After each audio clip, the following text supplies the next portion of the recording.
it's Conrad Thompson, and you're listening to Foley Is Pod. And, of course, we couldn't do it without the Hall of Famer himself, ladies and gentlemen, the hardcore legend, Mr. Mick Foley. Mick, how are you, man?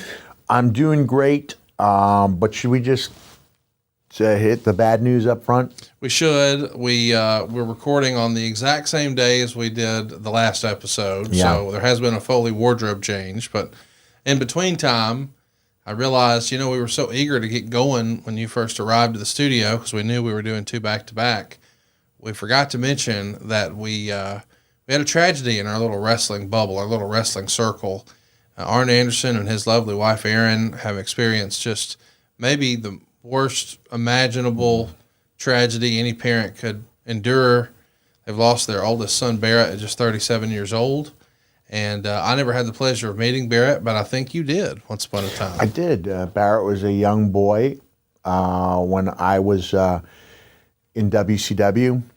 And I remember Arn calling him the safety valve. So no matter what may have been going on in Arn's business life, and there's a lot of frustrations that come hand in hand with a lot of times wrestling can be heartbreaking emotionally. You're on the road, away from your family, but the time he had a chance to spend with Barrett was what he lived for, and he referred to his son as a safety valve. So I'm crushed on Arn's behalf. To this day, my wife remembers when we brought Dewey he was maybe 2 months old, we brought him to a show, and Arn said, "May I?" He didn't just assume that, that baby would be handed off. And my wife, and so Arn's, business-wise, at that point, much bigger than I am. And my wife always remarks on how gently he held Dewey, like he was holding a rare jewel or something. He was just so gentle with our son. It's funny, my wife couldn't tell you one thing the Horseman did, but she'll remember Arn Anderson cradling Dewey so gently. So I feel for Arn. I've known him I've known Arn a long time. He's such a good guy and such a great ambassador and loves his children. And so I know it's a cliche, thoughts and prayers, but oh man, I think my prayers are with Double A and his family. And I just feel awful. Can't even imagine what that's like. Yeah, I mean, you're right. Thoughts and prayers just don't seem like enough. And even though we talk a lot on these programs, my word factory sort of shuts down at times like these because I don't really have the words other than to just say that, boy, we sure do care about him and we're pulling for him. And, hopefully he's in a better place now. And maybe there's some peace and contentment in that. I hope so. Well, let's try to have a little fun today, and let's talk about something that I know we're all excited about. It's my new WrestleMania. wardrobe. Your new wardrobe. So you've just tipped everyone off to the fact that I just changed shirts. Not even both shirts, just the outer shirt. Listen, it's the effort that counts, right? And I just knew, if I'm honest with you, you sort of unplugged from a lot of social media, which I think is super healthy and awesome, and you were making an appearance. And when that news came out, you didn't have your finger on the pulse because you're not plugged in. So you hadn't talked to anybody. And when I sort of mentioned, hey man, how about Arn? You didn't know. So I just wanted to add some context. And along the way, I spoiled that maybe we did a bit of a wardrobe change, but not really. It's the same day. And I think this is a conversation worth having in that when I mentioned to you I was getting really low, as in this is like the fifth day I'm wearing this particular tie-dyed shirt. Okay. Yeah. I said, do we have any of the gimmick shirts? Mr. In Your House, maybe the Phantom Balls? Something. By the way, we will make sure those are in stock for you here personally. But they've been flying off the shelves. We haven't kept any extra stock in your size. And so you said, hey, hypothetically, do we have any of those sitting around? And I said, we don't, but I can make sure you have some shirts. So, I thought you were just going to go into the dresser and bring me a couple Conrads, which were almost the same size. And instead, I see you coming in with the bag from Casual XL, and I said, Conrad, how much do I owe you? Which is the verbal equivalent of the wrestler bringing in the bringing in the alligator or T-Rex claw. We were doing that long before it became a commercial. Sure. Like, let me get that check while you draw that hand back where it can do absolutely no harm. And 9/10 of the time you get, oh, let me get that. And so when you said, don't worry, I was man enough to say that's exactly what I was hoping you would say. Well, and hey, you have a half a wardrobe now sponsored by Columbia. All right. Today's episode brought to you by those fine folks. And the reason I'm wearing the burgundy, did I ever tell you about the accident I had? Wait, are your pants burgundy? These are burgundy, yeah. I'm colorblind. Yeah, these are burgundy. I just assumed they were black like They always. usually go black. The reason that, did I tell you about the in-car accident I had? A number 2? Not a number 2. This was not even number 1. I'm leaving my post of the rumored show I will be co-hosting. Allegedly. Worst kept secret in wrestling. They're running commercials for it. They're running commercials for it. And I think I understand now because we filmed 16 episodes and they're coming in as 2 8-episode seasons. So I don't even know which episodes are being shown as season 1. So maybe as it will turn out, the timing will be right and I'll be getting the word out. And we should probably talk about the Twitter thing here in a second. But I was, I had a cup of coffee, right? Now at the time I took a hydroxycut, which I since have stopped taking because it makes me a little jittery. And I think it was the fact I had the water and I had the cup of coffee of the hydroxycut. Now I'm in my car and I'm on the Hutchinson Parkway making that like a 90-minute trip to see my mom because every single time I go into Connecticut for WWE, I make sure I spend a couple days with my mom. But I'm in bumper-to-bumper traffic and I start feeling this rumbling. Oh, no. There's not even a place to pull over.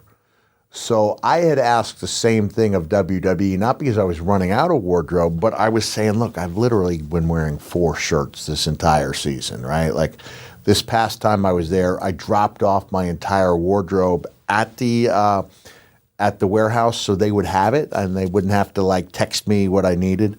And it was literally 2 flannel shirts, 2 Santa Claus button-downs, the 3 Faces button-down, and 4 T-shirts. That's it for the whole season.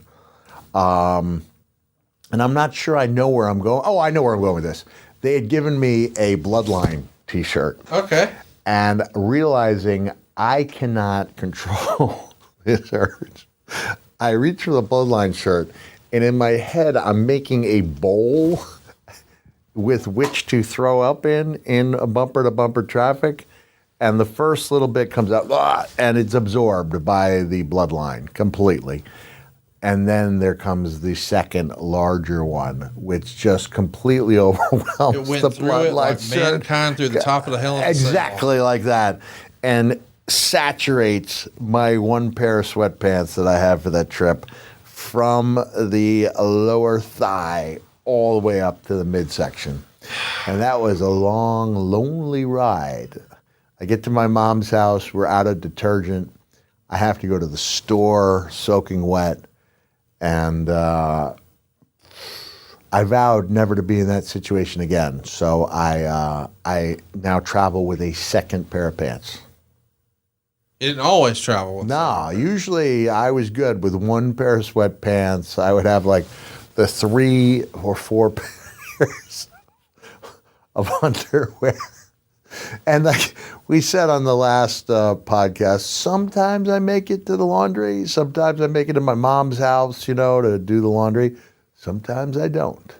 So there may be times when Mrs. Foley's baby boy's shelf life has expired, and yet he is still here among you with clothes that should have been laundered several days ago. Matter of fact, every time you visit the lovely studios here now, I'm going to have another bag of clothes for you. Yeah, I just keep you going.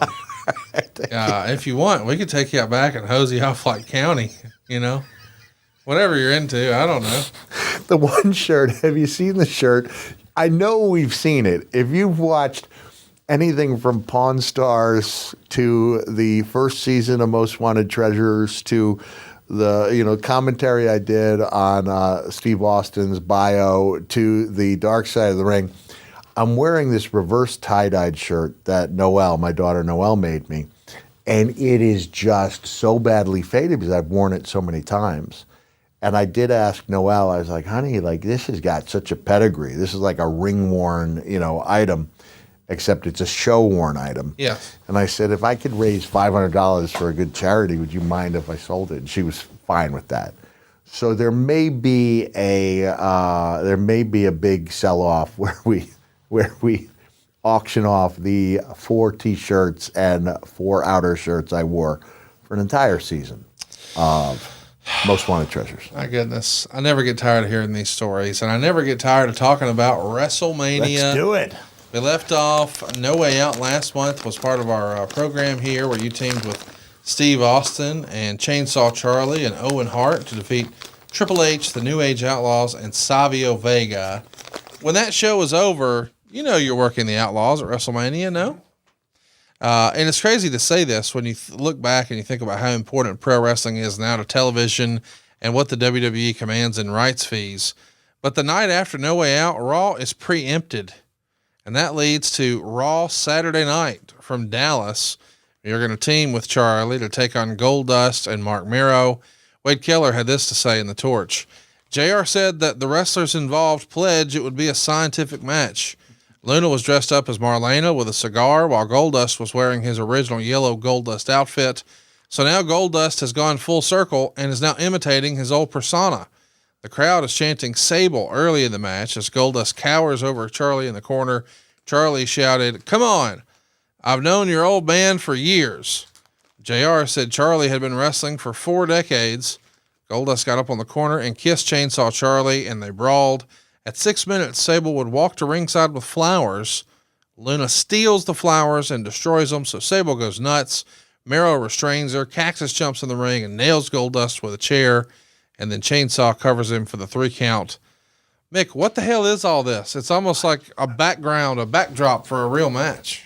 I think because this was, the show had been preempted, so we were taped. Yes. We did not see live the wardrobe malfunction to end all wardrobe malfunctions. What was it? Sable's top dropped.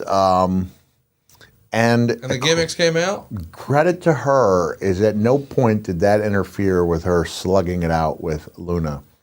And Terry and the entire crowd is just glued on that moment. This is an era before everybody had the phones. And before she had been in Playboy. Yes. And it was different. It was memorable. It was beautiful. Mommy. What do you say in a moment like that? Do you just ignore it? Is that the polite thing to do? What's protocol when a booby comes out? I don't know. We slid out, and Terry and I slid out. I don't know why we slid out, and the women had the feet. And then that led not only. So we know we're going into a program with the Outlaws. But this helps lead to that match at Mania. Luna and Goldust. Luna and Mero. Wait. It wound up being, where they did the big Sable bomb. Yeah. It was going to be Luna taking the big pin. Yes. There. So it was Mero and Luna against Goldust and Sable? Wait, what was that?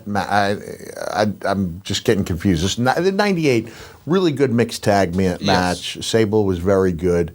And we sung her praises here a few weeks ago. Yes. I want to take this moment to just correct, every once in a while you see a response to something and it reminds me of back in the days where you would take your aptitude test to make sure you understood. It would say, what is the main point of this paragraph? And there's almost everybody gets it, but there's a small percentage of people who get the wrong point from the paragraph. So I thought we spelled it out pretty clearly here when I was talking about Shawn Michaels being angry post-Mania and lighting into Vince Russo because the Outlaws had lost. Somebody, in one of the journalists, I don't know who it was or which outlet it was, took that to mean that Shawn did not want the Outlaws in DX. And that's not the case at all. Shawn was upset. He wanted them to win. He wanted them to win and be in a stronger position. Yes. So I just want to make that clear that Shawn Michaels absolutely wanted the Outlaws in DX. He just wanted them at their strongest when they joined. To your point, when you're talking about strongest, this is before the big Mark Mero-Sable split is official. So it's Mark Mero and Sable against Goldust and Luna in the mixed tag. And that happened right after Triple H and Owen for the European title at that WrestleMania. But still, you're involved here. Goldust, who's been doing crazy cosplay, is now cosplaying as his old persona.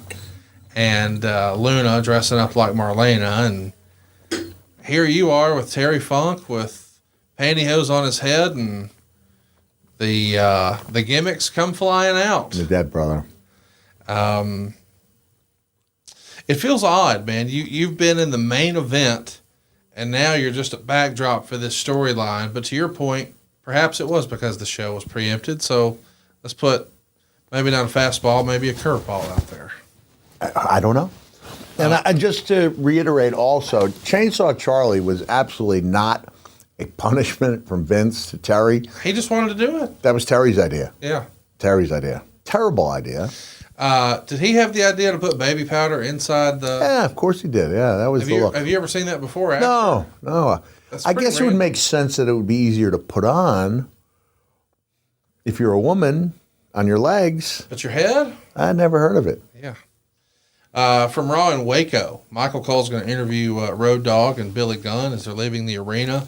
And Gunn is going to brag about cutting LOD's hair, stealing their pads, and now breaking them up. And Road Dogg said that's because the LOD are now old news. And when Road Dogg trips over his words, he says, "Hell, I'm already half drunk." And Cole shoves a mic in their face, and they drive off. Chainsaw Charlie then shows up and begins cutting into their car. And Cactus Jack is going to bash in their windshield with a baseball bat. Finally, the Outlaws manage to drive away. This is kind of fun here, is it not? Like, we're cutting into cars and beating out windshields. It's a different era in the WWE. And, this is WWE. There is no loss too steep if it makes for good TV. Yes. What we've done with automobiles, this is like what the Dukes of Hazzard did with their 270 General Lees. Like you just beat on them until. Yes. So we've had the cement truck poured into the Corvette, yes. right? The Austin monster truck stuff. So this is just par for the course for WWE. Was Terry excited to be wrestling on a WrestleMania? I mean, this is a guy who has seemingly done it all, and you could look back and see that he had been a part of so many incredible moments in wrestling, whether it was in more recent times in that era, the first ECW pay-per-view, that huge Clash of the Champions with Flair. He'd been NWA champion. He had seemingly done it all, but a WrestleMania, when the company and the business was hot like this, that seemed to matter for him. I think it did. I think the most memorable part of that run for me was not what we did in the ring, but just having that time. It was about a 3-month pairing, maybe 3-4 months, and to make all the towns to ride together. There's that. There's a photo of me, Owen, and Terry taken as Civil War soldiers. Maybe not politically correct now, which is silly, but we just did the old-time photos together. We really enjoyed all of it. Terry and I every day. Owen was in there quite a bit. So I really enjoyed that period of time teaming up with Terry. It's just fun to think about. This is a guy who had seemingly done it all. But at this point, he had only been, I think, in one WrestleMania, which was WrestleMania 2, him teaming up with Hoss Funk to take on Tito Santana and the Junkyard Dog over in L.A. And, of course, at the time, WrestleMania was like this new hot thing, but we didn't really know what it was going to become. No. I think after WrestleMania 3, everybody realized, this is what it is. And 2 was kind of regarded as being compared to 1 or 3. But by 14, man, people knew what WrestleMania was. They did, but keep in mind, we're coming off 1997, which had the awesome... Worst. Yeah, despite the awesome match with Austin and Brett, it wasn't seen as being a huge event because it only did slightly better from a buy rate perspective than the average pay-per-view did. WCW beat it that month. Did they beat it that month? Show beat WrestleMania, which nobody would have ever imagined. But certainly the tone and tenor, the way the company felt here in early 98, it felt like there was a lot more momentum. And 98, to me, that WrestleMania becomes such a pivotal moment because the Tyson thing was huge, made the news around the world, well above and beyond our, WWE fandom. Steve's going to win the title, become the guy. Shawn's going to be out for a while. Yeah. We get that the next night, which we're going to get to, the post-Mania shenanigans with the Outlaws. I think 98, to me, was the Mania that changed everything. Agree. It changed everything. It was hot, but it was like getting to where it felt kind of stagnant. And then 98 comes along, and we've never looked back. And now it's not just WrestleMania being a day. It's no longer, it's no longer a weekend. It's a week. It's a week. You get there on Wednesday or Thursday. You leave the next Tuesday. And it's this incredible wellspring of wrestlers coming from around the world to put on shows. It's just, I don't know if there's anything quite like it in any other form of entertainment. There's not. There's so many different promotions. Perhaps the Super Bowl. I mean, it yeah.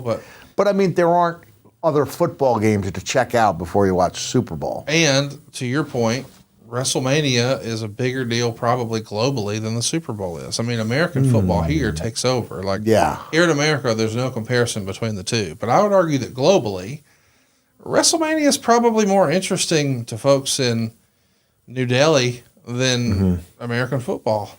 And I do think it's interesting, too, that this is Terry Funk's second WrestleMania, and it's your second WrestleMania. Of course, he was at WrestleMania 2 and now at 14.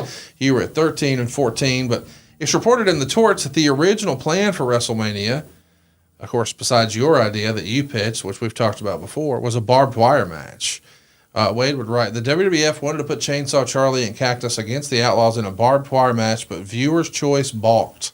The WWF took heat for trying to slip by the use of barbed wire at the No Way Out pay-per-view, and the WWF claimed it was an impromptu move by the wrestlers. It was. But considering that they were even considering a WrestleMania barbed wire match, their claim has been met with some skepticism. Well, let me just add to that. Impromptu as in... Day of, maybe? Day of. I mentioned it to Savio because Savio had worked with barbed wire in Puerto Rico, and I thought he'd be the good guy to do it. So it was a Savio Foley agreement, and I don't think we asked any permission to do it. Steve was kind of hot at me. Really? Yeah, he was. Well, of course, I could see how, things were different back then. Viewers' choice. I mean, it's a different era. And it's crazy that we say this because not too long ago, AEW had a Texas death match between Hangman Adam Page and Jon Moxley. They used barbed wire. Did you have a chance to see that match? I did not. I think maybe one day, maybe we'll do this as a bonus on ad-free shows next month. I would love to have you watch that and just do a live sort of director's cut and just tell us what you're thinking as you watch it, because they really push the pace of violence to where a lot of people online were saying they went too far. And, if you've seen some quote-unquote deathmatch wrestling, I don't think you could argue they went too far. But if what you're used to watching is quote-unquote television wrestling, I could see that argument. Yeah. So I'd be curious to get your take on that. Okay. But do you remember hearing about viewers' choice sort of nixing? No, that's new to me. And that would explain why we didn't get the match we wanted. Of course, originally, you were pitching a totally different concept, maybe similar to what they had done with Goldust and Roddy Piper at the Double Cross Ranch with you and the Funker. Now it's going to be the tag match. It's interesting to think, though, that maybe that idea evolved from you guys having a hardcore death match to, well, maybe we'll just use the barbed wire for them. And it's almost even more curious, like, had you not used the barbed wire at No Way Out, could you have, at this show, something to think about? The Torch would say, recapping a show that was a house show in Vancouver, This was by far the rowdiest crowd to ever attend a WWF event in Vancouver. I can vouch for that. I've never seen so many people thrown out or restrained by police. Yeah, it was rowdy, real rowdy. I don't know. I think it. I don't know if this brought up because I don't know if Ric Flair was there or not at that time. He wasn't. He wasn't there? It must have been another conversation where Rick was saying, like in Chicago, when the unruly fans would be thrown into the dressing room. And Rick said it was actually difficult for him to watch some of the beatings that were dealt out. From the wrestlers to the... And these were fans who, spit on, hit, struck, whatever. So they weren't completely innocent parties. But at that point, that just throw them in there and walk away. Yeah, that's obviously not the way to deal with these things. That's not the way it was dealt with that day in Vancouver. But I do remember it was just an extraordinary amount of people that were being thrown out or arrested. Well, earlier in the day, you and Owen Hart and your old pal Tom Brandy did an autograph session at the Virgin Megastore there in Vancouver. And it's written here that it was a huge crowd. Did you have individual lines? And if so, it was a day off for Tom Brandy, no? Tom Brandy was a heck of an independent wrestler. And a nice guy. Nice guy. I saw him do 48 minutes with Mike Kalua in Ecuador in 86 or 87. Like, he was real. No, they're just doing a lot of Flair Steamboat spots, tried and true stuff. But he was a good-looking guy, good worker. Just got saddled with an awful gimmick in WWE. I think it was you just get all three guys. And Owen was so much. I defy anyone not to find photos of me and Owen on the internet where I don't look to be completely enjoying his company.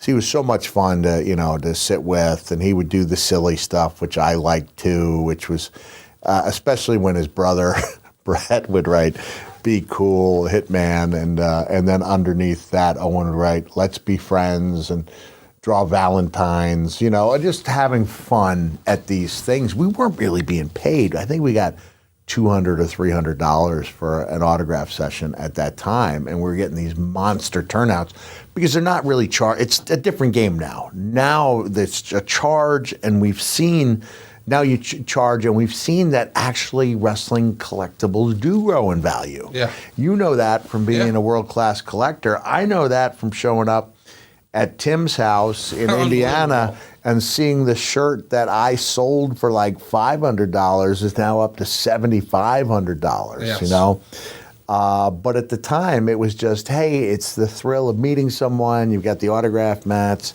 We had a great time. And turnout was really nice. Let's talk about your match that day in Vancouver. It's the Outlaws beating you and Chainsaw Charlie in 7 minutes and 5 seconds. And Wade would write, the fans were getting quite rowdy around the ring as the match got going.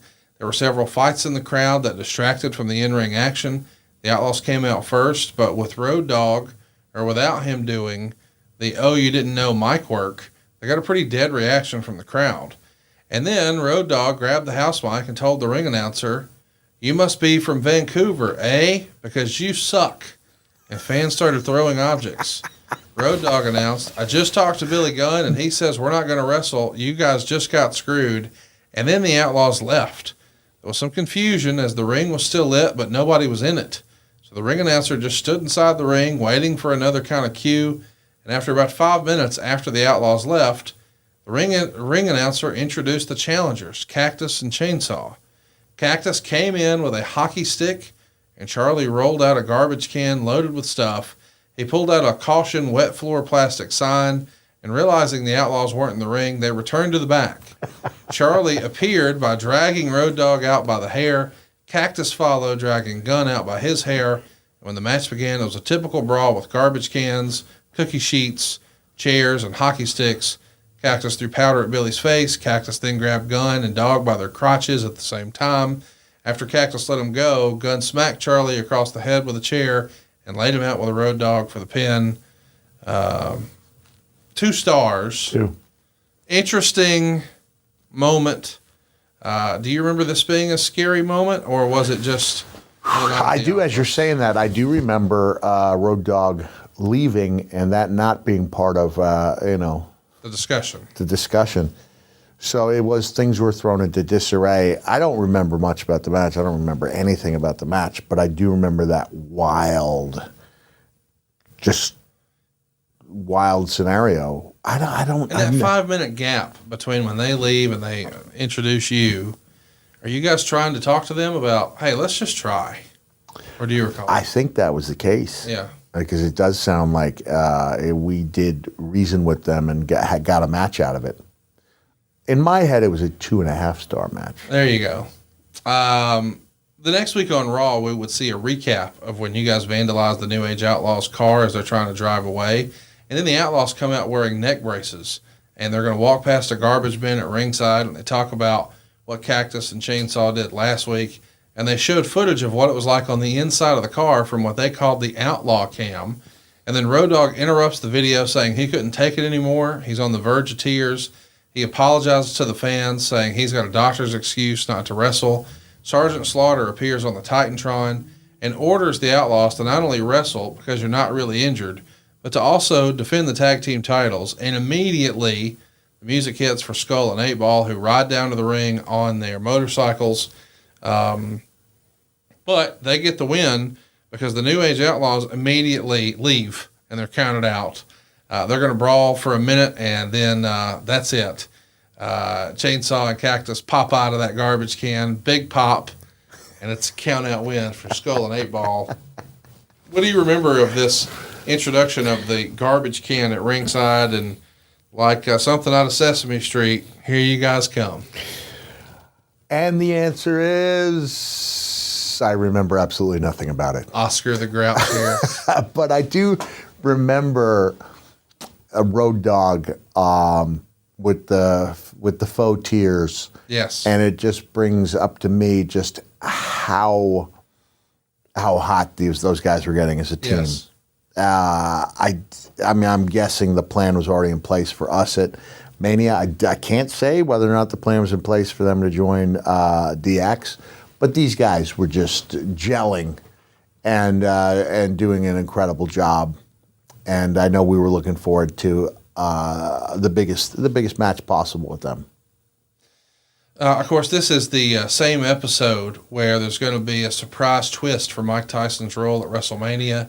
He joins DX on this live Raw from Cleveland, March 2nd.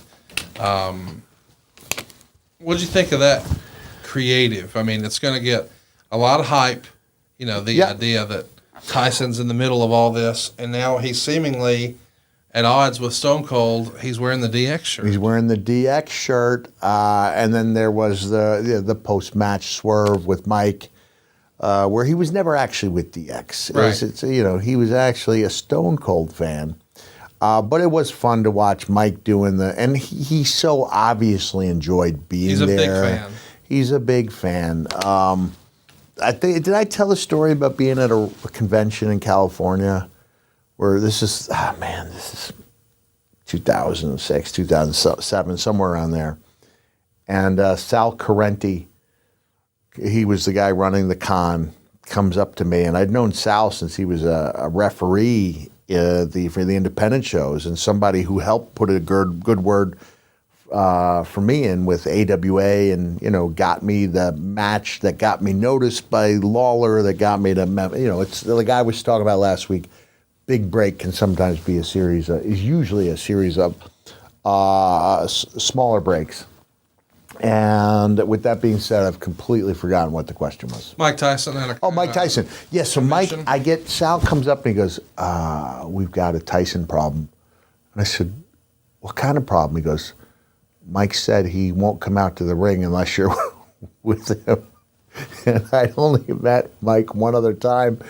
I'd met him when he did the WWF stuff 10 years earlier.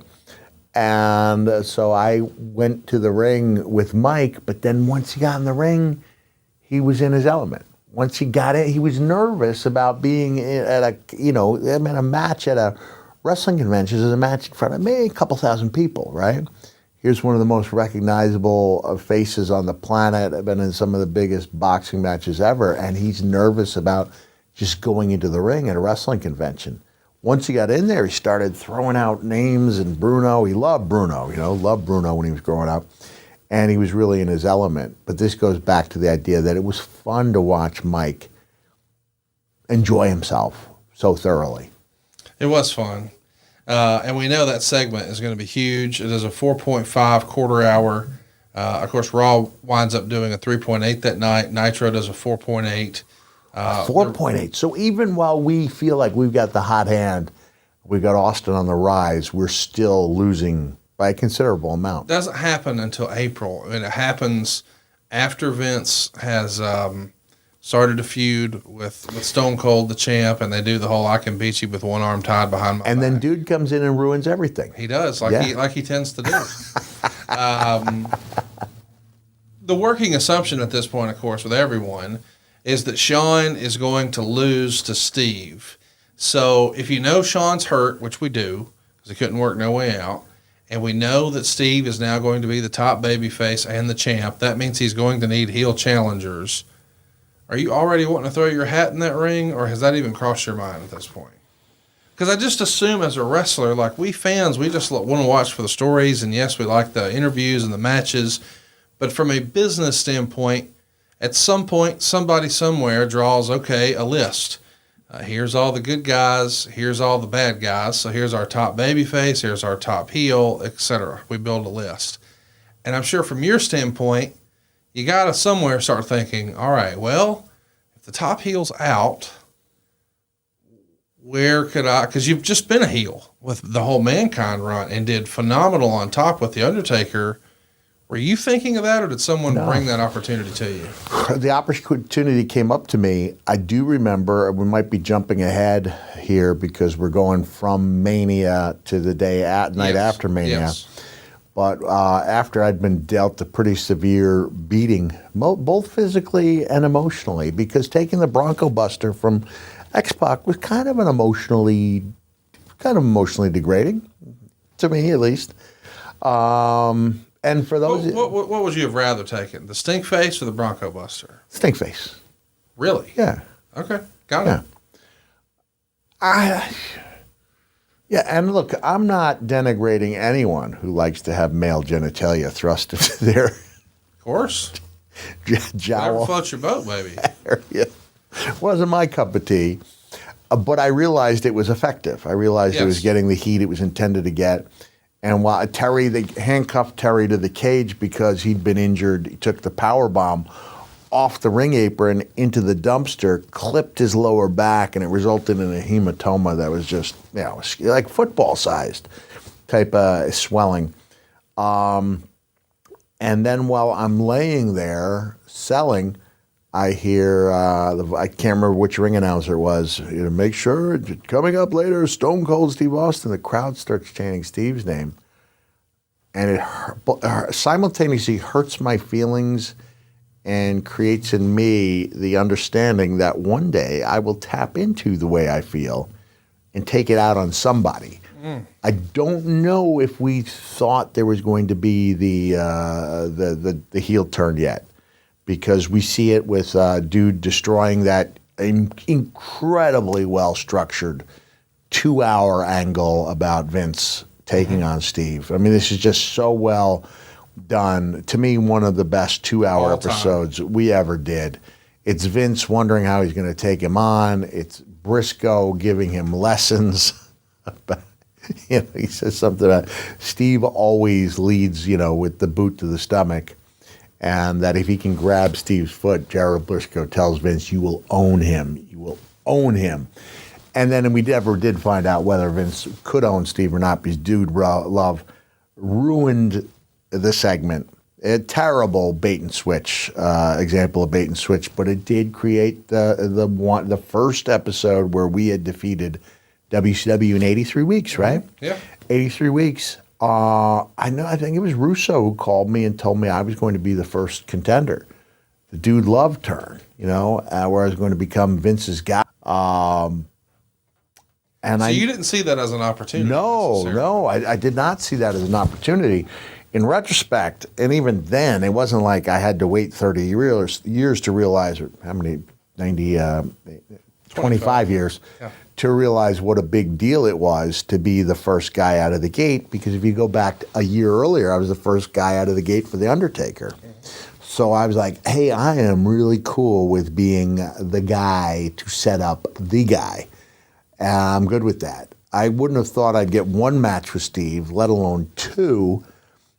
And I wouldn't have thought that the quality that Dude Love could deliver as a heel would be as good as it was, or that the second match we had over the Edge would be even better than the first one.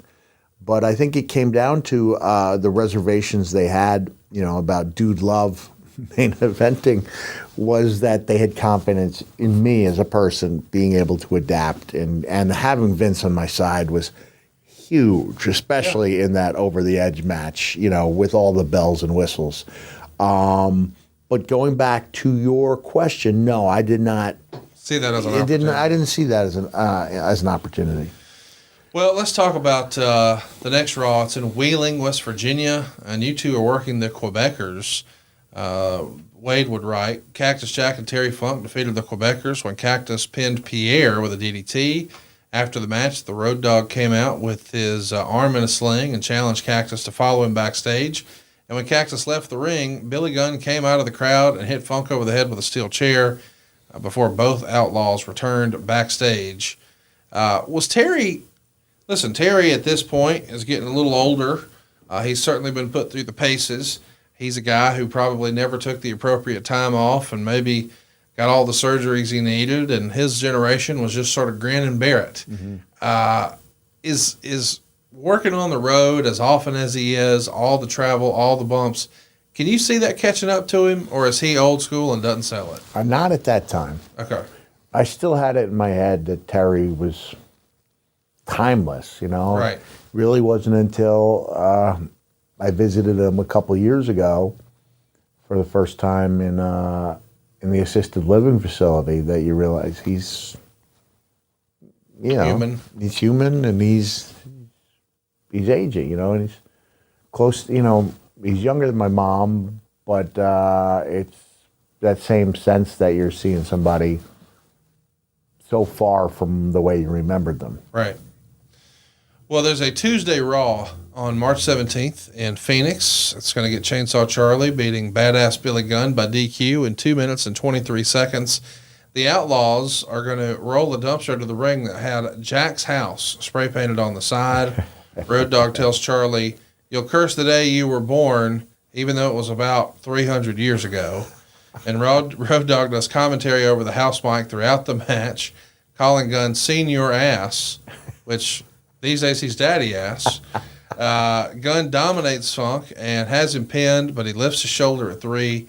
Funk makes a comeback with a DDT, and at ringside, Funk ropes up Road Dogg's legs. Cactus comes out, pulls Road Dogg up via a pulley, and Gunn is going to try to stop him, but Funk is going to beat on him, and then Funk slaps Road Dogg as he's hanging upside down, and Cactus says, "I've got a small concession to make, Road Dogg. I don't know how to get you down, so I guess your ass better call somebody." Bang, bang. What a great line. I guess your ass better call somebody. Bang, bang. Bang, yeah. This pulley idea, unique. I don't think we've seen anything like this since WrestleMania 10 when, we were trying to have Crush and Savage and somebody hung upside down and it didn't quite work the way we hoped. What do you remember about the pulley idea? Anything? Absolutely nothing. There we go. I can tell as I'm running through stuff, I'm just looking at a person who's hearing it for the first time. I will tell you that Road Dogg, he was so quick-witted. Still is. Still is. He was so much fun to listen to, impromptu, and that's why I think I've said this before. It's a cautionary tale. Road Dogg didn't need to be the guy who says the same catchphrase every week, and I think they may have rode the ladies and gentlemen, boys and girls, a little too long. Yes. The moment that they said, "Ladies and gentlemen, D-Generation X proudly brings to you your former," the moment they said former, I thought, Fonzie just jumped over the shark. There you go. In a leather jacket. Because he was so quick. I'm not saying anyone needs to rely on it, but if anyone did need to, it wasn't him. And yet he went back to that well so often when he was almost like, not to take away from Christian Cage, but it was almost like instant classic. As soon as Road Dogg would say something, it was, to me, it became like a classic. Yeah. You know, so he was really good in building that up. Billy Gunn had come so far from being rockabilly. You know, we were really looking forward to seeing what was going to happen. I'm glad to see you finally got some mic work in, if even here just for a minute. But between the pulley and you telling him, you know, his ass better call somebody, this is great stuff. It's great stuff, but I'm going to go on record as saying, like, you want the real Cactus Jack? That's 91 with Sting. It's 95. Crazy Cactus Jack. In both Japan and ECW. I never felt, and I got the phenomenal reaction in 97 at the Garden.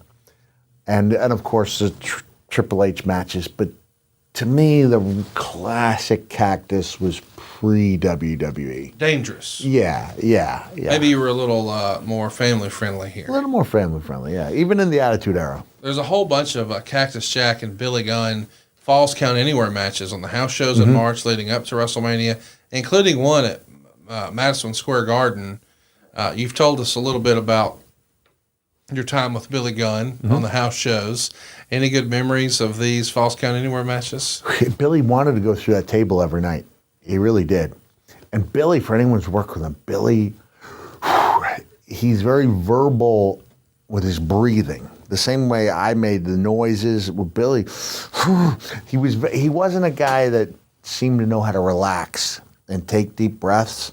He's intense in everything he does, you know, and I mean that shows in this level of physique. Yeah, that absolutely. He's maintaining in his 60s. I think so. Man, it's incredible. I liked him. I think maybe there were a couple of moments that I really enjoyed. It may have been on the same show in Philadelphia where I said, you know, you call yourself a badass. Let me take a moment to show you what a real badass looks like. And I started to pull down my pants, as in a badass. 2 words as opposed. Yeah. Yes. And it may have been another time when we were definitely in Philadelphia, and I'm getting ready to wrestle Billy, and I said, I'm pandering to the audience. Philadelphia, we go way back. I don't even know how to be Cactus Jack anymore, unless I have a bloody bandage on my head, and then I become Cactus. I said, I have torn down the house, ECW, WCW, and got the crowd here. And I said, but tonight I've got tickets to the Britney Spears show, so please pardon me while I get the hell out of here as quickly as I can. And I had enough goodwill accrued with the fans that they didn't turn on me. Yeah. And we even incorporated it into the match, whereas Billy's got me in the reverse chin lock. Al Snow comes out with 2 tickets in his hand, and the crowd in Philadelphia starts chanting Britney's name. My gosh. Tremendous, right? Where are you going to get that besides wrestling? I think I even pandered with a Flyers jersey. You know, at that point, you're doing whatever you can to get the best reaction possible. But Billy, he liked working hard. He really did. And he enjoyed those matches. And I think he, welcomed that opportunity to do it with the guy who was pretty well known for having them. Slight correction. Billy won't be 60 until November. Ooh, okay. So he's still 59. Okay. But to your point, looks just as good as he did at 25. Better. So the Tyson segment here is going to be huge and a big part of what we're building towards for WrestleMania. And you've sort of acknowledged as you're laying there, having been destroyed, and they're chanting Austin because it's still like there's something else to come. Were you feeling like, despite all that you had done with the company at this point, and just to add context, this is pre-Hell in a Cell, that, man, I haven't made it yet. I haven't arrived. I haven't achieved. You haven't been the world champ yet, but there's still that carrot. Are you chasing the carrot at this point, or are you starting to feel a little disillusioned with it? I'm starting to feel like, and this was one of the things I talked about 5 years ago with the 20 Years of Hell tour, like maybe I'd been through so many incarnations in such a short time that I was becoming stagnant. And then this leads into the month after my 2 matches with Austin is Hell in a Cell, where now I'm back to being Mankind. So for those keeping score at home, I come in as Dark Mankind. Mm-hmm. I become Dude Love, and then Cactus Jack, then all 3 characters simultaneously. Then I become Corporate Mankind. Then I become Babyface Mankind. Then I become then I become Cactus Jack. Then I become Corporate Dude Love. By the time I go back to now showing up as Mankind with the button-down shirt, I felt like fans had lost interest. But by virtue of having Vince on my side during the 2 Dude Love matches and being with Steve, because you're going to get a phenomenal reaction anyway with Steve. Any character at that point is going to get a great reaction and be a more overhealed than they ever thought they could be, just by virtue of how popular Steve Austin was. But when I'm on the mat and I hear those things, I go back to the conversation I had with Owen Hart, where we showed up for the early block of the an autograph session, and we see 400 people chomping at the bit, not realizing that 380 of them are there to see Steve Austin for the second block. And that's where Owen and I have about an hour and a half to just talk and compare ourselves to the parsley, the baked potato, the parsley, and then the sprig of parsley. And then Owen goes, "Yes, Jack, that's exactly what we are." That's the way I felt when I was laying down there. I wasn't even a baked potato. I was a sprig of parsley. When you're talking about, at this point, I felt stagnant, where you said I was stagnant, I'm wondering, do you mean, as far as in the fans' eyes, you felt like you were sort of stale, or just you personally, you felt like, I don't feel any momentum for myself. There's less motivation for me. Like I'm not as invested. Do you mean you were stagnant for the fans, or just you? I think I was stagnant for the fans. Okay. And I think there was a little part of me that realized this is not the cat. It's mixed emotions, probably, because you're teaming with your wrestling hero. But he's Chainsaw Charlie. But it's at the same time, it's not the version of your hero or the version of you want to be. Yeah. Yeah. And I do get the chance to have the big Falls Count Anywhere match, Anything Goes, with Terry. And I think we did a nice job of explaining to Jim Ross, like, I even said, like, this is not who I am. Like, do you want to be remembered as the guy who wore the toga at WrestleMania? I can't remember, was that 4 or 5? And he goes, that's a good point. And Terry and I just wanted that opportunity to wrestle each other the way we love to wrestle. And that's where we came up with the idea. The dumpster had been brought forth by Road Dogg, but we're going to use it in the match. Terry comes out with the garbage can full of goodies. How do you one-up somebody who's got a garbage can? You come out with the whole dumpster. Yes. And then I've got issues with how I handled that, how the whole thing was handled. And we've talked about it before. Yeah. That whole scene and whether it was overplayed or not. And we both thought Sonny did an outstanding job. Yes. I guess, Wade from The Torch thought it was overblown, but I thought it was an outstanding job. The Spirit of 76 return at the end was a little ridiculous, and unnecessary. And I don't think the bump was devastating enough to merit the attention it got, but nobody knew because nobody had ever seen a dumpster rolled on stage. We didn't have a frame of reference for that. I do the match with Terry, and we're having a good match. Yeah. But a couple things become apparent. One, it takes me a very long time to climb up that Titantron. I'm not a good climber. Partially because all the elbows that I've dropped have resulted in these fractures. Your hip and your knee. Yeah, not only the hip, but we talked in the past episode about the pubis and ischium bones that are part of your pelvic girdle, and mine are cracked in ways that nobody else is going to have because of that one specific move. So it hurts for me to climb things. Deep down, it hurts in my bones. But not so much that I have to do the one step. I'm going one step and then catching up with the other foot. So I'm not even moving up the ladder. It's taking me forever to get up there. When I drop the elbow, it's clear to me that, and I believe it's clear to everybody in the arena, packing peanuts. What we really needed there, I think, was for me to get up after dropping the elbow and go bang, bang, and get hit with a chair shot. Yes. That knocked me down. Otherwise, both Terry and I are not visible for probably 2 minutes after that elbow, while Road Dogg and Billy, who are tremendous in that role, when we've already covered that in depth, they both do a great job, even explaining to Vince. It's almost like, hey, we're just trying to create a break for ourselves here, you know, just trying to reach for that, what is it? The brass ring. Yes. We reach for. That's that example Vince gives that no one even knows unless they've been to Knobel's Grove and have seen one of the last few carousels that actually have a brass ring. Yes, absolutely. I can tell by your tone of voice. That's I have enough no for idea. that. Haven't seen it. As you go around, a mechanical arm comes out that holds a brass ring. So you've got to reach for it and grab it. And I think the reason why they don't have them anymore is that by reaching for it, you might be encouraging people to do something that could lead to them falling off their horse. Well, let's not do that. Let's not do that. But it's great. I mean, I got a picture, and hopefully Grillo can flash it up here, of Mickey with 5 brass rings that he's grabbed.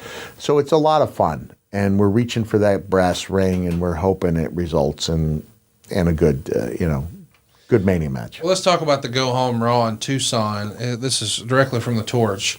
Cactus and Chainsaw beat the Quebecers by DQ at 3.5 minutes. A minute into the match, the Outlaws showed up on the stage in tuxedos and set up a card table with a tablecloth and began drinking champagne and blow-up dolls as their apparent dates. In the end, they charged the ring and attacked Charlie for the DQ. The Outlaws continued their attack, breaking the table over Funk's head and Spike pile-driving Cactus on a chair. And Ross said, "Can you imagine what will happen this Sunday in the dumpster match?" Here's the question for me, I guess. Why blow-up dolls? And why are you working the Quebecers so often? It was a hot program, brother. I think that revisionist history holds forth that it was Steve Austin responsible for turning the corner when it was actually the Quebecers feud. 100%. And let's not forget the blow-up dolls here. I mean, listen, we've had dudettes and we've had lots of other companions in wrestling. The reason being, they had made that their thing. Yes. They were the guys with the blow-up dolls to the point where they even brought in Chapel Hill, North Carolina, or whatever, it was still Tar Heel territory, Tar Heel / Duke territory. They brought Dean Smith out as a blow-up doll. It's a little disrespectful to Dean, but that's what it's supposed to be. Yes. So I think if you go back in time, maybe we can have a technician or a super fan find out how many times, especially Road Dogg, was featured with a blow-up doll. Does Mrs. Foley's baby boy have any experience with a blow-up doll? What? I didn't hear you with the one ear. No, I have no experience with. Well, I'm just asking. Like Kenny Omega has wrestled a whole match. Oh, that's right, he did. Yeah. Okay, gotcha. So had you over in Japan? Did you ever have any 5-star affairs? No, with a blow-up doll? I never had a match with a blow-up doll or an intimate experience with a blow-up doll. Would you want to go over the blow-up doll, or would you be comfortable going under? I would have been comfortable. Look, Kenny first came to my attention, Kenny Omega, when he did the draw with the 9-year-old girl. Right. Who could forget when the Young Bucks super kicked that kid? Did they? Oh, yeah. I didn't see that one. Like a 9-year-old. But I did see the match with Kenny and the 9-year-old girl. One of the best things I've ever seen. Partially because Kenny's phenomenal, and partially because that little girl plays her role. She is just stone-faced, and if it's a rib, no one's told her. And what that guy could do, I remember thinking and they let that guy go, talking about WWE, right? Not even knowing about these extraordinary matches he would have with who's who of wrestling royalty. But you can have a match with a 9-year-old girl and a blow-up doll. You can probably have a match with anyone. Let Ric Flair keep his broomstick. Absolutely. Yeah. That's what I was getting. I want to know, like, let's talk about you. Maybe it's your physical peak. You think you could have gotten a decent match out of a blow-up doll? I'd have to go back and see what Kenny did. Probably not, because the blow-up doll gave him a Canadian destroyer. I mean, I don't know that Cactus would have been up for that. You know what? At that time, I was really, really focused on doing things that would allow the suspension of disbelief to be easy.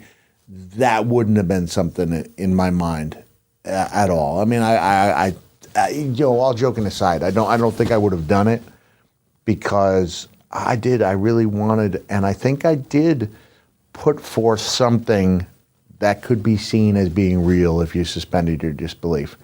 And, clearly the blow-up doll is in a different... Well, just so I'm clear, you're the guy who used to win his matches with a sock puppet, right? Yes. Okay. But it was a deadly nerve hold. Of course. Underneath the sock puppet. And the sock puppet just augmented that. Well, it's a good thing you got the hell out of WCW, because they put Rick Steiner with Judy Bagwell. He had a feud with the doll from Chucky.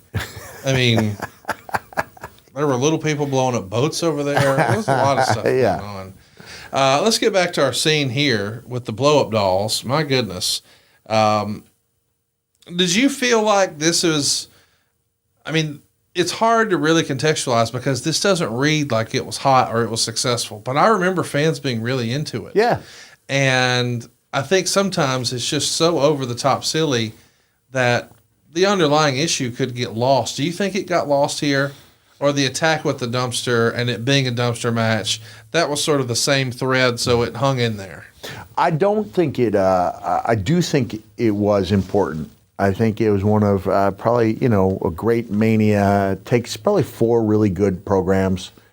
And, of course, the most important by far is the main event. But I think we were one of those 4 matches on there. And to me, I don't want to say the end always justifies the means. But at least in this case, with the Outlaws joining DX and DX coming out of the next night hotter than ever, I think however we got there was justified by the result. We know we've actually acknowledged earlier in this show that WrestleMania went from being a day to a weekend to now it's a whole week. Were you doing a lot of media for this one, do you recall? Did they use you a lot for media in this era? I think they did. Yeah. I think they did, because I was somebody who didn't complain about it. Right. And that ends up being, Paul Bearer had warned me when I first started. He said, don't be too easy to work with on these or else they're going to ask you to do them a lot. And so when I was the dark Mankind character, I would not have been asked. But now that once it was acknowledged that I was Mick Foley, they started calling on me more often. And so at Mania, before we did have access. At least 99, I believe there was an access. I don't know. This is when you did the public workout. I don't know if you recall, but there was a ring set up in like the downtown area, and fans were getting pretty rowdy and throwing shit at Sean, and he wasn't feeling good. So there's lots of extra media for this because Tyson's there. But because there's extra media and extra curiosity, there's more folks who were maybe not... quote-unquote wrestling fans who are doing the media. So this is very much still the era where I'm sure you got dumb shit questions like, so wrestling's not real, right? And all that stuff. And I'm curious from your perspective where you're sort of playing hokey pokey with, am I Mick Foley? Am I Mankind? Am I Cactus Jack? Is that difficult for you to do media in that era where it's not clearly defined necessarily? Like we know now, you could do media as Mick Foley, but in that era... I was still showing up at local news stations doing the weather as Mankind. Right. In character. And it's going to rain. Balmy, 43 degrees out there. You look back at like Randy Savage being on Politically Incorrect in character, and it seems dated. Roddy was always staying real close to character. Yes. It would be another year probably before I really, really felt comfortable doing that. And it was just in the nick of time because that's when Have a Nice Day came out, and I did a ton of media for that, and appeared on a lot of, mainstream radio, TV, the Tonight Show, Conan O'Brien. You did a lot of different things, and in some ways, came kind of a breakthrough, not to the level that other people have, but to the point where Today Show in 2001, ravioli commercials. So I was out there quite a bit, and there were a lot of magazine articles that did feature WWE. Sometimes they'd take their shots. I remember one person saying, and wrestlers have written, and they put them in quotation marks, autobiographies, which was really offensive to me because this was someone who didn't even do the homework to find out that I had written my own book. Yeah. That wasn't a tough find. That was just somebody making the assumption that that nobody had. So we would get dogged here and there, but still we were getting some positive, a lot of positive stories in mainstream media at that time. Talk to me a little bit about Shawn Michaels. It's a lot has been made of that night. He was hurting. He had been self-medicating. He was not in a good place mentally or physically or emotionally. And, he even has an outburst with the fans, and people aren't sure if he's going to even see the match through after the public workout. And, of course, Bruce has talked on his podcast that the attitude was always just get the match in the ring, just get the match in the ring. Mm-hmm. And there's this now legendary story of Taker and the tape in the fists and all that. Was that ever a concern, at least from your perspective? Man, I didn't know about it until afterwards, so I can't say that I saw Taker taping his fists. Shawn was he's a consummate performer, though. Yes. Look, even good Shawn, right? Even post, he'll be the first to admit there was a bad and a good Shawn. Even good Shawn was the one who did those overly dramatic bumps working with Hogan, which, I'm going to put Hogan over, but I'm going to do it in such a bizarre way that it's going to make people laugh.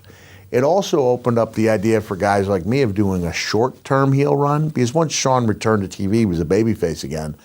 But he was a little bit of a loose cannon, so I think there would be ample concern to not know what was going to happen once you got in the ring. As it turned out, it was Shawn Michaels with his working hat on and having a great match with Steve under difficult circumstances. He probably shouldn't have been chewing the gum after Tyson hit him with the knockout punch, but all things considered, I thought he did a great job. I'm wondering, from your perspective, was the locker room at large concerned, or do you think that this, if it's even true, was just the office sort of sharing information with Undertaker about whether or not they could get the match in the ring? Looking at it, I think they had a reason to be concerned. Now, you might ask, why was Shawn even concerned with what happened in our tag match? And I think it's telling that he wanted to leave what he'd created, DX, in as strong a position as possible, and he got upset when he thought that was not going to be the case. And I've never heard, Shawn's take on what he thought when he saw things, the way things did materialize. But I have to believe he would have been happy about it. I also want to know about how you put together this dumpster match. Is this something where you guys are sharing ideas collectively? I mean, this is before text messaging is really a thing. Are you sharing ideas collectively on the road or at TV beforehand? Probably on the road. And I'm doing these things with Billy Gunn, so we're seeing what does and does not work. Yes. On a Mania level. And we all enjoyed working together. We knew Terry being there for that he'd be willing to put it all on the line for the big spots. And we just realized we had something pretty cool to work with, an item nobody had ever had access to. And so it resulted in Billy and I taking a nice bump together off the ladder into the dumpster. As I mentioned earlier, Terry took that power bomb where he clipped his lower back and injured himself. And I think all things, it was a fun match. It was a really good match. but it wasn't so good that Edge calling me out years later in 2006 as the guy who'd never had the magic WrestleMania moment wasn't true. So we did have a good match and a fun match, and it was a great way to get us to the next day where everything changed for DX. But it wasn't so great that I felt satisfied with having had that amazing match. The match is only 10 minutes. Yeah. Do you think it was originally scheduled to go for more? I think it was about 10. Okay. Scheduled for 10. You'd probably, I did have a great match with Sting, Beach Blast in 1992. That was just under 10. But I think, to tell an epic story, you need a few more minutes than that. Do you know whose idea it was to do the ladder spot? The one with me and Billy? Mm-hmm. It may have been his because he was really looking forward to doing those type of things. I can't tell you for sure whose it was, but it would not surprise me if it was his. The Russian leg sweep into the side of the garbage bin? That's a Foley thing. That's fun stuff, man. And then even doing the upside down somersault. I believe it's got a wrestling name. What is the name for that? It's not a plancha. The upside down somersault. The moonsault? No, it's upside, like a rolling bump okay. off the apron. Road dog moves. I crash into the dumpster. I got you. And then there was the one I think where he was slamming the top on, and that was a good thing because it gives the impression that you're getting your head hit every time when you're actually getting your upper back hit. And there's a world of difference between the two. The powerbomb spot that hurt Terry, did you know right away? No, because he clipped it in real speed. I didn't see it. It was only afterwards, when you see it back. It's like, ooh, yeah, I can see that. Does he communicate like during the match? Not that night. Hurt? Not that night. But Terry and I split a room after Mania. Of course you did. And he was hurting. Yeah, he was really hurting. The finish, maybe a little campy. Where it's, I don't know. Cactus is going to hold his own as they're fighting to the back, and then he DDTs Badass onto a forklift. He then throws Road Dogg onto Badass. Funk then drives the forklift and drops the wrestlers into the dumpster and closes the lids for the win. A fun brawl that wasn't so campy that it diminished the legitimate violence. A forklift. I like it. You do? I did. It sets us up for the next night because the stipulation said it had to be that dumpster. We deposited Outlaws in the wrong dumpster, and therefore we had to have a rematch. I love that line because it's you even wrote in your book, how are we to know that we would be victims of the little-known wrong dumpster rule, which would lead to the stripping of the belts and a rematch inside a steel cage the next evening on Raw. Unfortunately, Terry had suffered a bad injury to his lower back when, at 54 years of age, he was powerbombed off the apron into the dumpster below. Within minutes of the fall, his back was visibly bruised and within hours had filled with liquid. He somehow was able to get through the next night at Raw, but it would be the last time that Funk and Cactus would team. Did you know, going into that match, this is the end of the line for you two as a team? For the two of us, I don't know if I knew that. Like I said, I came off of that and went into the angle with Steve. Terry was part of setting up that angle because Terry and I had a really good Falls Count Anywhere match in Richmond, Virginia to help set that up. So I don't know if I knew it was the end of the line. I do remember Terry with the ice packs on his lower back, and I remember him saying to me, Cactus, there's going to come a time when someone in this business is going to make $1 million a year. Hogan already had, but this is 98, and that seemed like an impossibility. And then you look I'm sure Austin did it that year. Probably factoring in the gimmicks. Yeah, the merch. Yeah. And Brett had already signed for that, so I don't know why that declaration by Terry hit me as being so absurd, but I thought that it was. And now we, rightfully, some of the superstars are making some big-time money. You wrote in your book you didn't mean to demean what you and Terry did because you loved spending time with him and you loved getting to ride the roads with him and pick his middle-aged and crazy mind. But what really stood out to you is something Road Dogg said to you at TV. Quote, I don't care what the announcers tell everybody. That's the real toughest son of a bitch in the World Wrestling Federation. Because he was taking that at 54. Look, I'm 57, going almost 58, and I can't even imagine doing the stuff that Terry did. Even when I look back at all the things we did in IWA Japan, I was 30 and Terry was 50 doing those crazy matches. And I never held back, and he never asked me to hold back. Let's briefly talk about the rest of WrestleMania that night before we talk about Raw the next night. Pete Rose got tombstoned. That's a pretty cool little celebrity spot. Maybe one of the best uses of a celebrity now. Was he the San Diego Chicken that night? Not yet. This is when he's in Boston talking about how he left some tickets for Bill Buckner, but he couldn't bend down to pick them up. And Pete's reaction like, how about it, boy? I love it. It's natural heel. And, of course, we saw the first ever Kane and Undertaker match take place. This is the payoff for a long story that you were a big part of. Were you disappointed that you never got a Mania match with Taker? Yeah, because I did get the month after in 97, a couple months after in 98. Well, at that point, the streak wasn't really the streak because it wasn't really spoken about. It didn't take on those mythical proportions. And even back then, I was so proud of being Mr. In Your House. Yeah, so I was okay with that. It was only as time went on where it's like, that would have been nice. Yeah. And I think I said many years ago, like, if I had come back to WWE and I'd been in really good shape,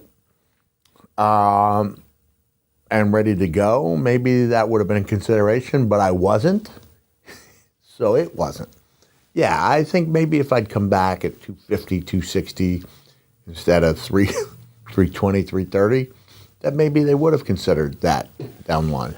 Earl Hebner winds up missing this WrestleMania. He's hospitalized with a possible brain aneurysm, and Shawn Michaels even dedicates the match to Earl. Earl's been a big part of the company for a long time at that point. Do you remember this being a pretty scary circumstance? Scary enough for Bret Hart to reach out to Earl. That was a big deal. And it meant a lot to Earl that Bret reached out to him. Was this the talk of the locker room? Earl being down? We loved Earl. Yeah, we really liked Earl. I just saw Earl maybe 2 months ago at a convention. You okay with me eating almonds while we talk? I mean, it's happening. Obviously, the main event is the beginning of the Austin era. Shawn Michaels is going to capture the WWF title, or Steve Austin is rather, from Shawn Michaels. And of course, Shawn hadn't been able to work, post Royal Rumble, but Austin had been working the house show loops against Hunter. And it's been said that the match that Austin worked with Shawn that night was essentially his house show match with Hunter. You could see visibly on his face, Shawn is writhing in pain in this match. And there's always been debate about anytime Shawn didn't want to lose a match or drop a belt, is he faking this injury? No one would question this was a legitimate injury here. Pretty gutsy performance by Shawn. But Shawn has said in recent years that he regrets not being able to give Austin the kind of match he deserved here. I thought the match was fine. I did too. Yeah. I thought Shawn did an excellent job here considering. Speaking of bad backs, we know how bad Terry's back is hurting, and then you get to the arena the next day for Monday Night Raw with a very sore, hurt, and Terry Funk, and you see Sean Waltman there. And he, of course, is fresh off WCW TV. This is the episode where they're going to introduce the new DX with Hunter as the leader. And then there's the whole cage match, and the Outlaws are in it, and, of course, they're going to be a big part of what we're doing, but we sort of start the pace for this new DX with this Sean Waltman promo where he's calling out Eric Bischoff and talking about Hulk Hogan and Scott Hall and Kevin Nash. Great stuff here. Did this feel like a landmark promo for Monday Night Raw to you? Not until you tied it in with the events to follow. Yeah. Raw is going to beat Nitro in the first head-to-head hour. and it wins 5 of 8 quarters, so it has to feel like a success. But in Q8, which is AKA the last segment, the main event, the New Age Outlaws would beat Cactus Jack and Chainsaw Charlie in 4 minutes and 40 seconds to recapture these now held-up WWF Tag Team titles. Road Dogg was wearing Al Snow's Job Squad t-shirt that read, "Pin me, pay me," with a body outline lying on the mat on the back of the shirt. And the Outlaws would chain Terry Funk by the neck to the cage, and then Cactus would give the Outlaws a double-arm DDT and climb the cage, and then Hunter, Waltman, and Chyna run to the ring. Waltman's going to give Cactus a chair shot leading to the pin, and then Road Dogg covers Cactus in a rather unique fashion. And after the match, Waltman would give Cactus the Bronco Buster in the corner, and Lawler would say the Outlaws are the newest addition to DX, and they all climb the cage together to end the show. Whew. You talked about how it felt that night when they're announcing, "Stay tuned, folks, Stone Cold Steve Austin, still to come." And they're chanting with your buddy there, your wrestling mentor, giant hematoma and all this fluid on his back. You know he's hurting. You just had a man's ding-dong shoved in your face on TV. Probably not the WrestleMania moment and the Mania, or the Raw after Mania you were hoping for. No, but looking back on it, to realize that I was part of that DX moment, that's something really to be proud of. It is a major moment in WWE the company history. Thought enough of what we had done to think fans would care enough Yes. that the attack would mean something, and it did. So maybe I wasn't firing on all cylinders as Cactus. Maybe it was Terry. Did he take off the pantyhose? Was he just Terry Funk then, or was he not Terry Funk until I... Well, they acknowledged it, yeah, certainly. But it may not have been the Terry Funk that we could have seen from the beginning. There may have been some error, some bumps along the road. It may have taken Terry an incredibly long time to cut through the box that he emerged from. But when it was all said and done, again, going to the ends justifying the means, like, it was a really successful program, because I was able to spin off that, and even though I didn't have wondered whether I'd plateaued, the company still had faith in me, and we'd done something pretty major in being part of that DX moment, a great DX moment. Let's just take a minute and talk just a little bit about this essentially being like the end of Cactus. Mm-hmm. Did you know as you're laying there, this is the end of Cactus too? Like, when do you find out? I mean, I know that you said you didn't quite know that this was the end of the tag team, but are you thinking as you're laying there, do you know that what the creative is next, or are you thinking, I got to do something different? I don't remember when I heard about the match with Steve. And I was surprised, when I got that phone call, and I was surprised when I got the phone call about me and Undertaker, which was first proposed to me as me and Steve inside the cell. That was changed to Steve and Kane, First Blood, me and Undertaker inside the cell, for what was really a cold angle. I think that was the only drawback to the Rivals episode that I loved. I mean, and I'm pretty tough on my own stuff. You can hear it sometimes here, and sometimes maybe I gush over things that weren't as good as I remember them being. But in this case, I really loved that episode of Rivals. Really enjoyed it. The only knock I had was because of time constraints, the Hell in a Cell match was made to look like a rematch from Buried Alive, when it was actually a completely different angle and a cold angle 2 years later. We got a bunch of questions about this show, so let's do a few here. Instagram, a wrestling historian, wants to know, were you disappointed you and Terry didn't get to hold the tag straps longer? That could have been a fun run, no? I guess a little bit. But I have to tell you, there's only so many times you can say the words at airport security, and the words are, "It's not a bandsaw."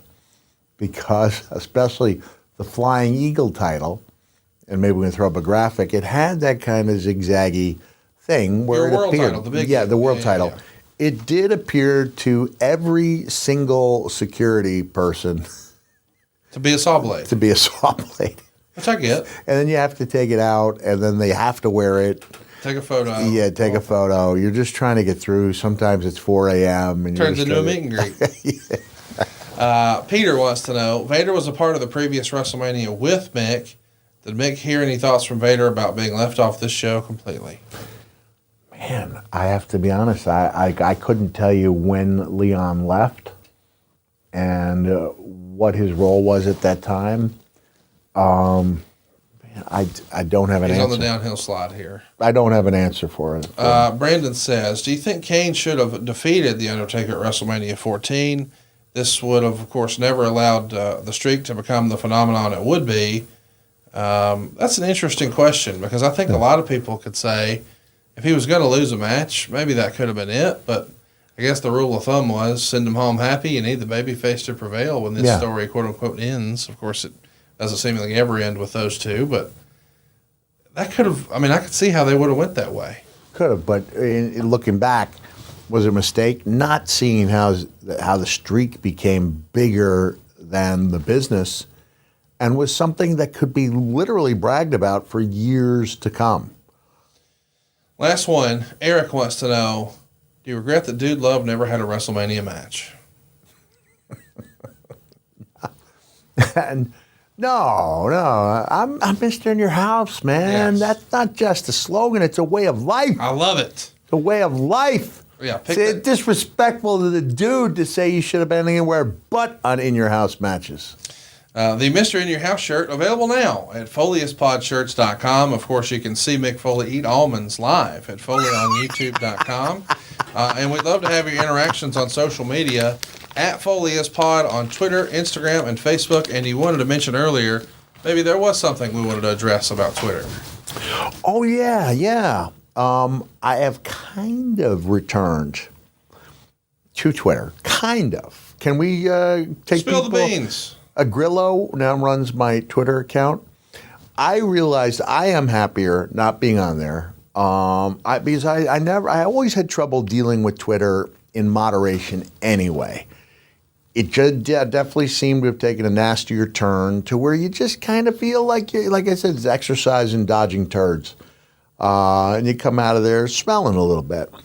But I did feel like I wasn't doing enough to promote our show here, which I feel like I owe to you guys for having the faith in me to do the show. And also that with WWE, Most Wanted Treasures coming up, I owe it to them to have that avenue. And so I'm kind of on in that it is my account. We are tweeting things that I ask you guys to do, but I don't actually see it. But and it's Grillo. Don't actually post. It's Grillo behind the scenes. He's the man. So there you go. Just in total transparency, Foley is back on Twitter. Kind of. So be sure to check that out. Also, we want you to check out adfreeshows.com, where you get early and ad-free access to more than a dozen of your favorite wrestling podcasts, starting at just $9 a month. And now you can try the very first week on us completely free at adfreeshows.com. There's lots of live experiences. Eric Bischoff watched Starrcade 97. Kevin Nash watched his streak-ending win versus Goldberg. We had Earl Hebner on to watch the Saturday night's main event, or I guess it was called the main event, where they had the double evil heel twin referee angle. Plus, we just had a sit-down with John Filippelli, the former executive producer of WWE, the one who fired Bruce Pritchard and replaced him. So if you're an old-school fan, you got to check all that out. It's all over at adfreeshows.com. And by the way, if your business targets men 25 to 54 years old, no better place to advertise than right here on Foley Is Pod. You've heard us do ads for the same companies for a long time now. And why is that? Well, because it really works. Find out how easy it is over at advertisewithfoley.com. And, of course, you're turning lots of frowns upside down on Cameo these days, man. I do my best. Yeah, I really do. Come check me out at cameo.com. I just ask if you take the trip over there, look at 2 or 3 different videos. You can see it's not just a paint-by-numbers experience. I try to make each experience unique. Read the reviews. People are really happy with these things. I love doing them. And I think that's the difference between me and a lot of people is that they just do them, endure them, but don't love doing them like I do. And you can also go to realmickfoley.com, find out where I will be. So WrestleCon at the end of the month. And also the next month, I'll be coming here, right here to Huntsville, in addition to McAllen, Texas. And there's another con somewhere. Oh, Indianapolis Squared Circle Wrestling Convention. So it's going to be a busy April for me, and you can check out where I'll be and when. RealMickFoley.com. That'll do it for us this week. Next week, we're going to do something fun. We're going to watch some of your iconic matches with Vader, including the infamous Concrete, Powerbomb, and so much more. Stay tuned next week. It's going to be fun right here on Foley Is